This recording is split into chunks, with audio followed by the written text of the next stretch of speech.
So here we go, Maxi Gawn, fresh off a big game last week, gets it down towards Nathan Jones, couldn't take it cleanly. Here's Hibbard, gets the hand pass away towards Oliver. He's got to go back and get it again, and he does.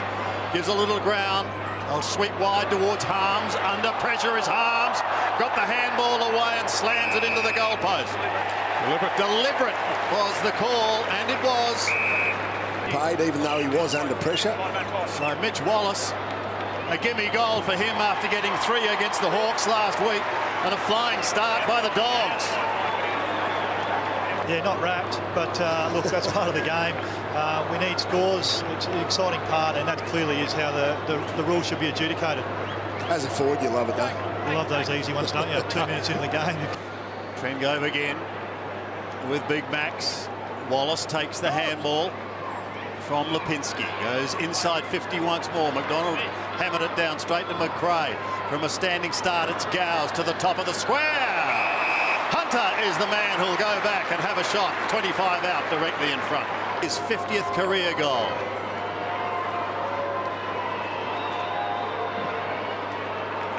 He's got the Dogs second, and he's got his 50th. The best on ground so far. Gawn, the stumbling block on that occasion, just drifts it wide towards McDonald, who can go towards Vince. Hunter got him. Hunter goes goalwards. The mark is taken by Shackey, 5 metres out directly in front. Yeah, Lockie Hunter not far behind him, Harry. So Shackey, a great opportunity of bringing the Dogs to within 2 points. And he does exactly that. 3 years ago, taken a while to find his feet at the Lions. He's presenting himself well to footy today. This is probably a little bit of a lucky one, but you do have to react to the play, Harry. Yeah, you do. And it's another opportunity. Wallace takes it from McLean, gets the call out the back. He steadies. It's a bullet-like pass. Cordy couldn't take the mark. Daniels gets the hand pass sweeping wide. Wallace goes with a big, long bomb and says, "Thank you very much. I've got 2." Yeah, anonymous with the Dogs, I guess. We're seeing that again now, and we're probably on record for sort of the handballs at the moment are just through the roof. He slammed it down. Dunkley, he's got a fair bit on that. Goal square, nice bounce, Shackey, let it roll, and Frost got there. Not Frosty the slow man there. He motored to get that, got a hand on it, and then was a little too quick with the kick in. Wallace has got it, not 50, just gets the mark given to him, and they're away again. I just wonder whether Josh Shackey's hurt his knee behind play. He has. His left knee's in real trouble, Brownie. I wouldn't be surprised if this is serious. In this case, he gets a free kick, but that hard work that he's been doing gets the rewards here. Here's Josh Shackey in the goal square. You can just see the Melbourne player Frost dive across, take that left knee out. He's been on the bike, he's fine, he's done a couple of strides, and there's the big mark you talk about. A contributor in front of goal. He goes towards McDonald. Got a hand to it, but that was all. An opportunity for Lynch. Burst clear, draws the player, gives it to Dalhouse.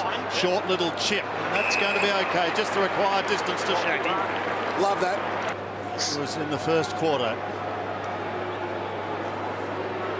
Dogs looking for their first for the term from 48 metres. The drop punt looks good, and it is good. Shackey's got 2, and the Dogs are right back in business. Put pressure on the ball. Spot on, Duano. It was just like 2 lift doors closing. And boy, did he get squashed. Here's Gawn on centre wing. Couldn't complete the mark. They got the run of Johannisen now. Away he goes after taking it from Biggs. Is he going to be accurate enough? Yes, he is. The skipper does it for the Dogs. Oh, he's been terrific today. Great captain's goal. So important to have a real line breaker on your side now, Harry, especially off half-back to get that offensive flow. Yeah, I think intercept marking players become important, but so are those players who can run off half-back. He goes after it for a second dig. Dunkley gives it across to Hunter.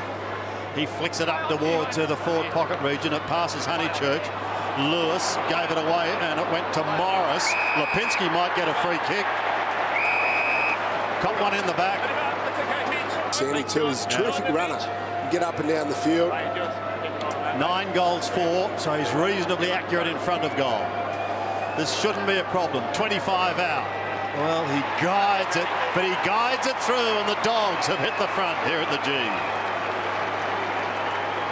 Luke Beveridge, he'd be scratching his head not knowing what to do. This has been the most dominant centre bounce performance I've seen in a half of football, in half of a quarter of football. Absolutely. Lynch out wide, got it to half forward, off the spill. Still a ton of time for the Dogs if they can find some momentum back.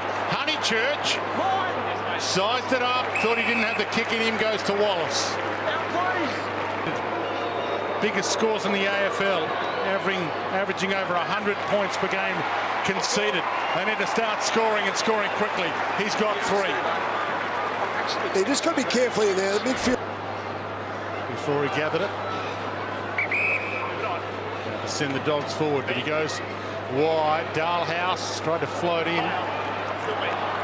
Rough head sloops it over the top. This is the kick though. Can he nail it? I reckon he's got it. He's signalled that he has got it.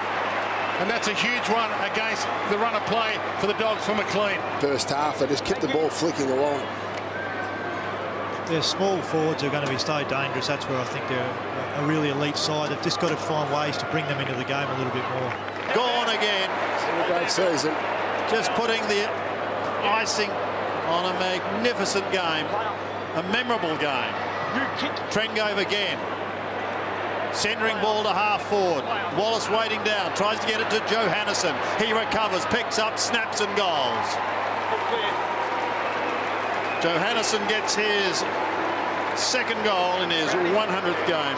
He's a forward, knows where the goals are, knows how to finish. Really good balance and great goal here. Max Gawn, though. The ball could well finish with Nathan Jones, depending what he decides to do with it. He gets a kick, he goes down the line, but this is a big win for Melbourne. A 50-point belting, and Max Gawn take a bow. An outstanding game. Don't see too many big man games like that